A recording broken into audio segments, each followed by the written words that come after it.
சாமி கும்பிட்டாச்சு.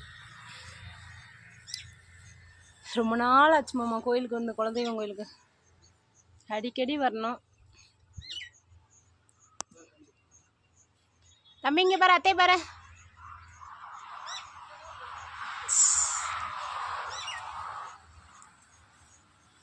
இந்த கோயிலுக்கு என்னைக்கு விடிவு பிறக்க போகுதுன்னு தெரியல, என்னைக்கு கட்டி முடிய போகுதுன்னு. இந்த கோயிலை என்னைக்கு கட்டி முடிக்க போகிறாங்கன்னு தெரியல. சாமியை பார்க்குற மாதிரியே பார்க்குறான், குறப்பையை பார்க்குற மாதிரி பார்க்குறான். எதுவும் கிடைக்காதா திங்கிறதுக்கு?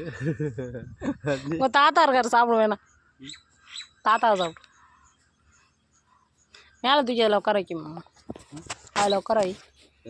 இங்கே அவன் பயப்படுறான். என்ன சாமி இது? யானை சொல்லு தம்பி. யானை மாதிரி